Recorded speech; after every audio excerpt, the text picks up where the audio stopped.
Anthony, good morning, and I apologize if I got in late. So I'm going to ask you, what do you see from the Ohio State passing game and their receivers? Obviously, Ohio State has a talented team from top to bottom. They might have the best receiving core maybe in the country. So they fast, they catch the ball well. The quarterback is really coming on. You watch him game 1 and 2 to game. I guess this will be game 8. He's really grown and they're explosive. I've been knowing Coach Day for a long time. We kind of came up in the ranks together. He has an explosive style offense. So we just got to be ready to play and, have our good keys and just play hard. Nathan Baird. Hey, thanks, Anthony. Kind of following up on that, everyone knew about, I think, Chris Olave and Garrett Wilson coming into the season for Ohio State. How does the way Jackson Smith and Jigba in the slot has come along add challenges for a defense to try to match up with them, either personnel or scheme?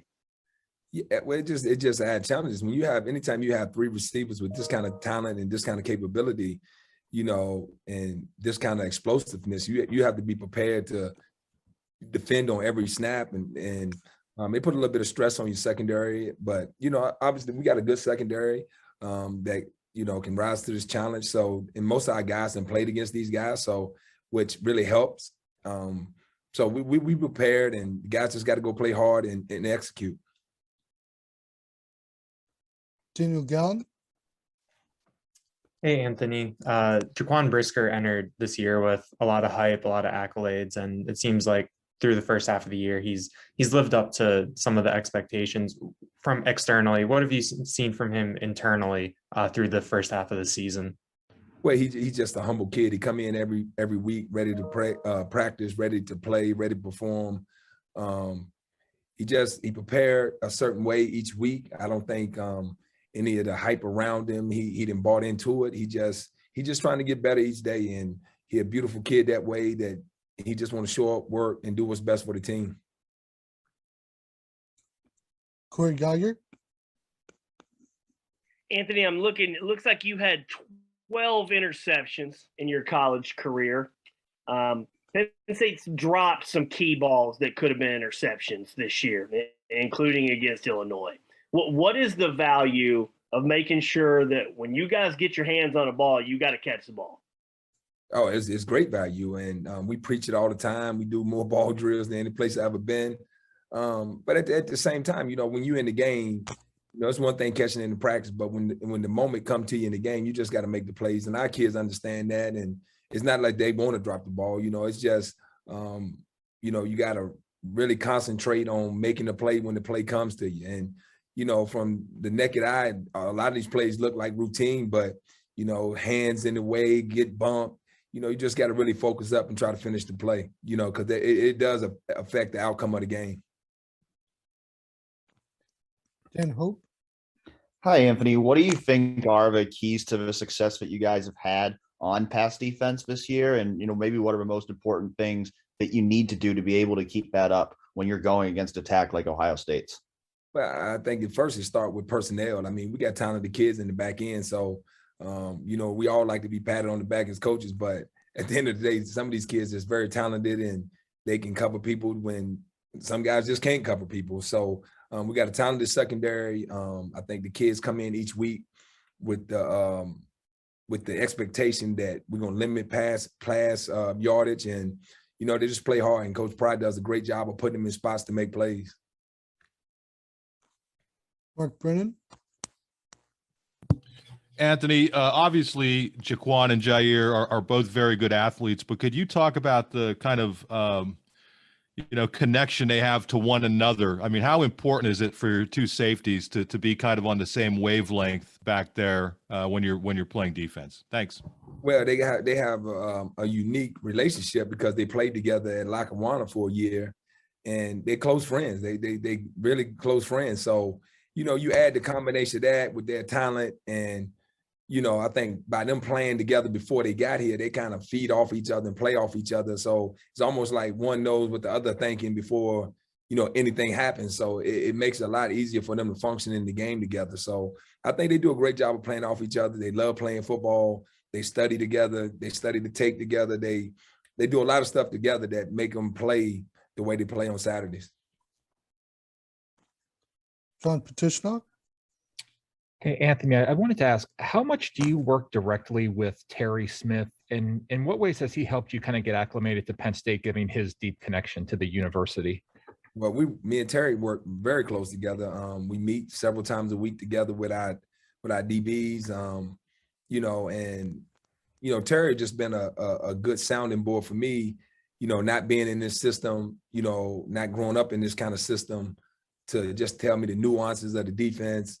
And also about the kids I'm coaching. Terry recruited Jaquan. So he told me the ins and outs of, how this guy, how he tick and, what buttons to push. So Terry, a very valuable asset to me, but not only to me, but to this university. Rich Scarcella, Anthony, Mark asked you earlier about the relationship between Jaquan and Tig. I just want to ask you specifically about Tig. How well has he played this year, and especially last week in the Illinois game? Well, I mean, he's playing well. He played well last week, but I think he's been very consistent since game one this year, starting at Wisconsin to last week at Illinois. He's been very consistent, and like I say, like him and all our defensive backs, they all been working hard each week to go into the game prepared and understand what the opponent trying to get done in the pass game as well as the run game. Rich Scarcella, Anthony, Mark asked you earlier about the relationship between Jaquan and Tig. I just want to ask you specifically about Tig. How well has he played this year, and especially last week in the Illinois game? Well, I mean, he's playing well. He played well last week, but I think he's been very consistent since game one this year, starting at Wisconsin to last week at Illinois. He's been very consistent. And like I say, like him and all our defensive backs, they all been working hard each week to go into the game prepared and understand what the opponent trying to get done in the pass game as well as the run game. Greg Pickle, Coach, I'm curious to know what kind of development you've seen from a couple of your younger guys, Tyler Rudolph, Enzo Jennings, and Jalen Reed during the season. Well, we have our developmental practices and, we try to get those guys reps whenever we can. And every one of them is moving along pretty good. And, I think they all got bright futures. Mark Brennan, Anthony, I hope you don't mind if I follow up on Jalen Reed specifically, because it looks like he's made some strides up the depth chart. For a young guy, what does he kind of bring to the table? Thanks. He's very mature for his age. And, the interesting thing about him, he came in and he humbled himself to understand that he had really good players that's in the room with him. And why not just watch what they do and try to learn from it, use his skill set, but use their knowledge to learn the playbook and learn how to play.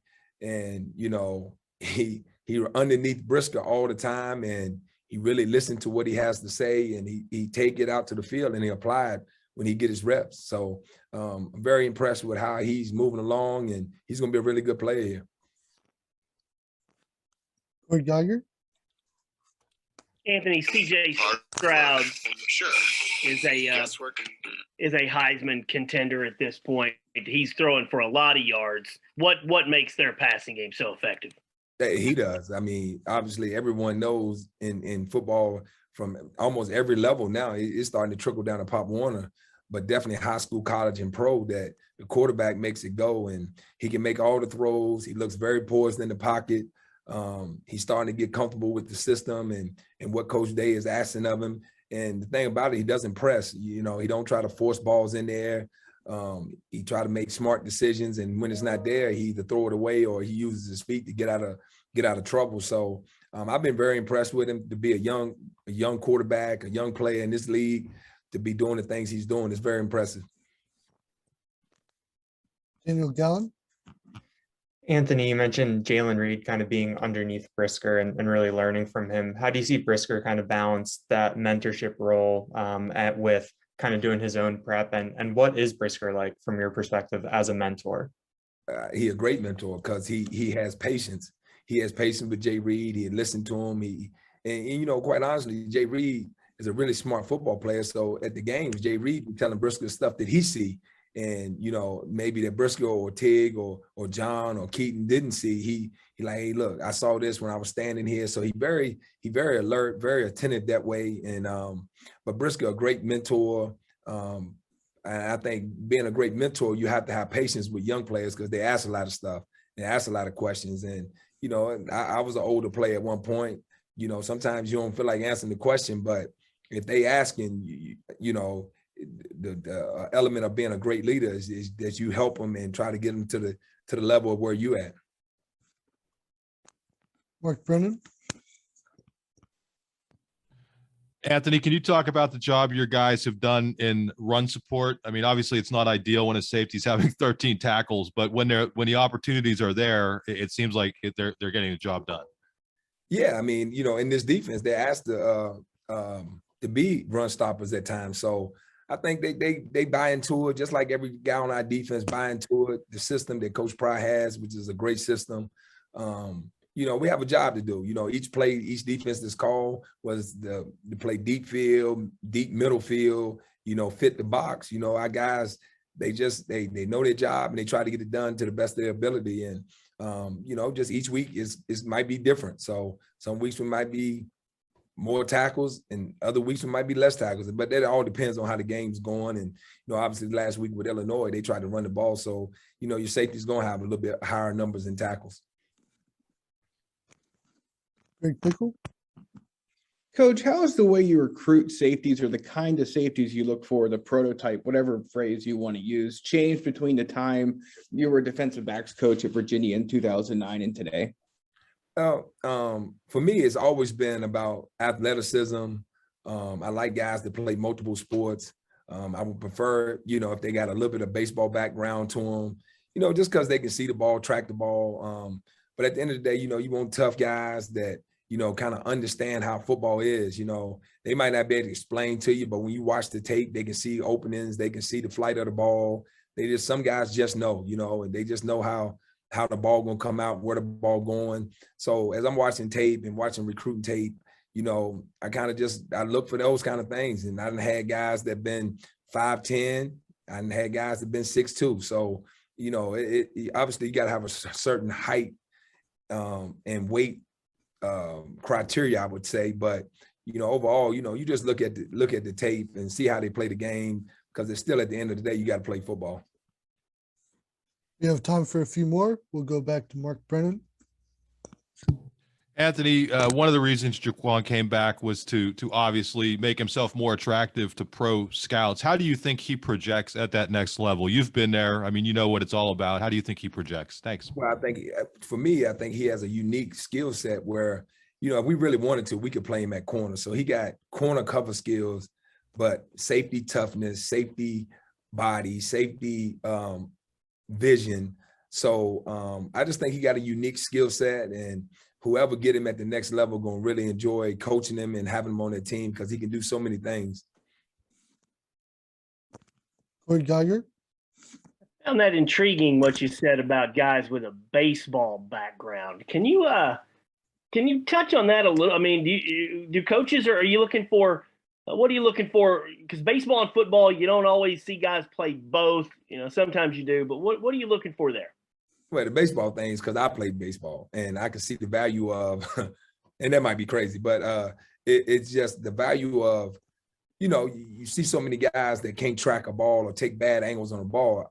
You know, most of the time, if a guy done played baseball, if he can see the ball, that little ball off the bat, and be able to go track it down in the outfield, or, you know, track it down in the infield, it just shows he has good hand-eye coordination. You know, obviously, if he can hit a ball, you know, he got hand-eye coordination. So I kind of equate their ball skills to baseball. I might be the only one, but I have really never seen a bad ball skill football player that played baseball. Most of them know how to naturally catch, They know how to naturally track a ball. So if they got that in their background, I'm not saying that's the end all be all for me, but it really heightens my interest when a guy does play both. Last question, Greg Pickle. Coach, you're in a stretch of 4 road games and or buys in 5 weeks. Is there anything you have to do differently as a recruiter to stay in front of kids or stay in touch with kids, et cetera, when you don't have the chance to host them for one time in basically a month? No, Coach Franklin has a great plan. He had this plan before I got here, and obviously because of all the great recruiting he's done here, he has a great plan, great recruiting staff, great staff, of coaches that understand what recruiting has become these days. And we have a plan for bye weeks. We have a plan for when we're on the road, and we have a plan for when we're here. So recruiting 24/7 nowadays.